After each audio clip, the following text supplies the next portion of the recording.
A cubical block of side 7 centimeter is surmounted by a hemisphere. What is the greatest diameter the hemisphere can have?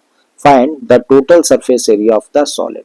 तो question हम लोगों से कह रहा है कि भाई क्यूबिकल ब्लॉक है और इस क्यूबिकल ब्लॉक की जो साइड है वो 7 सेंटीमीटर है। अब इस क्यूबिकल ब्लॉक के ऊपर एक हेमिस्फेयर को प्लेस कर दिया जाता है। तो बताइए पहली चीज हम लोगों को निकालनी है the greatest diameter the hemisphere can have.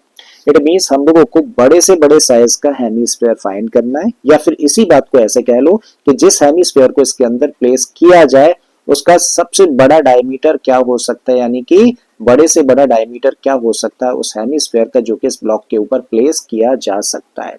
ठीक है, तो जब इस ब्लॉक के ऊपर एक हेमिस्फेयर को प्लेस करना है तो इस बात का मतलब है कि इस हेमिस्फेयर की जो एज इज है वो इस ब्लॉक के बाहर ना जाए। ठीक है, और ऐसा कब पॉसिबल है भाई? मैक्सिमम साइज हम लोगों को चाहिए हेमिस्फेयर का या फिर मैक्सिमम डायमीटर चाहिए।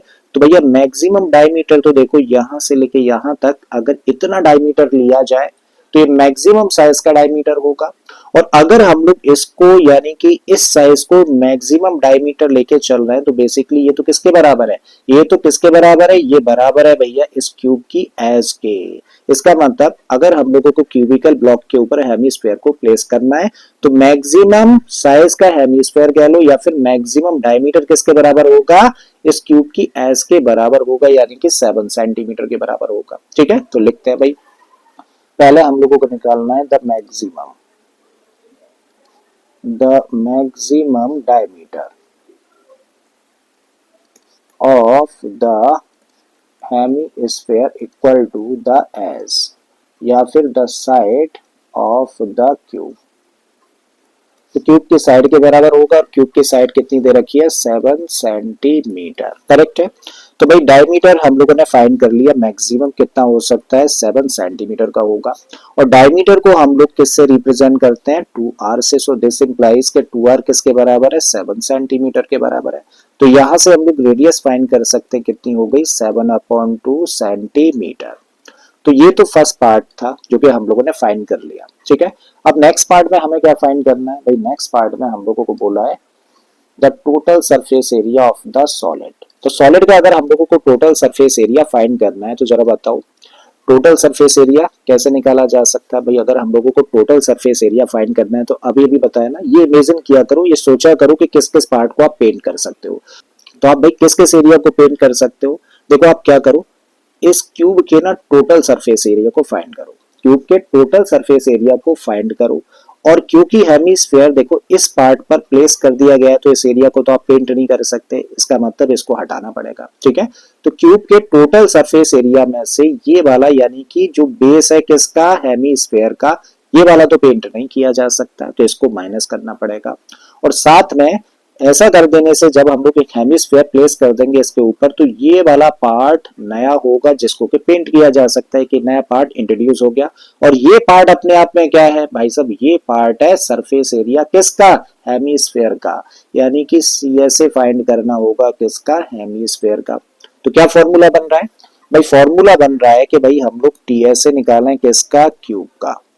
और इसमें से माइनस कर दें किसको? Area of the base, area of the base of hemisphere.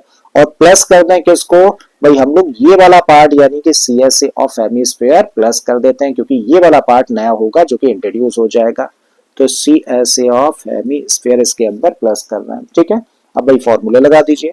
Cube का अगर हम लोगों को टी एस ए चाहिए तो फॉर्मूला क्या होता है? आप कहेंगे 6a² होता है, जहां पे कि ए साइड होती है क्यूब की, minus area of the base of hemisphere.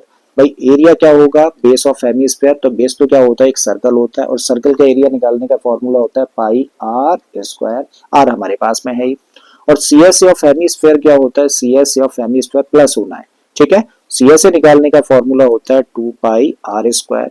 Values रख दीजिए, 6 एज इट इज रखा। साइड कितनी है भाई? क्यूब की साइड दे रखी है 7 सेंटीमीटर, तो 7 का स्क्वायर माइनस यहाँ पे देखे तो पाई आर स्क्वायर ये नेगेटिव है और ये 2 पाई आर स्क्वायर पॉजिटिव है।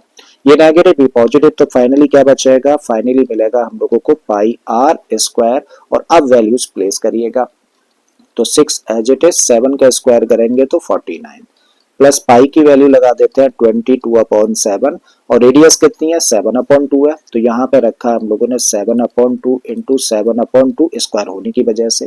अब 7 से 7 कैंसिल हो जाएगा, इस 2 से 11 टाइम्स कैंसिल हो गया, ठीक है। मल्टीप्लाई कर दीजिए किसका 6 और 49 का, तो 6 9 जा 54 5 6 4 जा 24 और 5 कितना हो गया 29 प्लस यहाँ पे कुछ और कैंसिल होता है नहीं होता, तो 11 7 जा 77 हो गया और अपॉन में क्या है अपॉन में 2 बचता है। फर्दर इसको सिंप्लीफाई कर लें तो 294 तो हम लोगों ने एज इट इज रखा। अब 77 को 2 से डिवाइड करेंगे तो प्लस में आ जाएगा 2 3 जा 6 1 2 8 जा 16.5, तो 294 प्लस 38.5 प्लस कर दीजिए तो 8 और 4 12 है, 9 और 3 12 और 1 13 है और ये बन गया 3 और डेसिमल के बाद 0.5, सो 332.5 सेंटीमीटर स्क्वायर। और ये क्या निकाल दिया भाई हम लोगों ने, ये हम लोगों ने फाइंड कर लिया total surface area of this solid, ठीक है। तो इस तरीके से जो सॉलिड बनेगा उसका टोटल सरफेस एरिया कितना होगा 332.5 सेंटीमीटर स्क्वायर होगा, ठीक है। तो ये आंसर हो जाता है भाई इस क्वेश्चन का।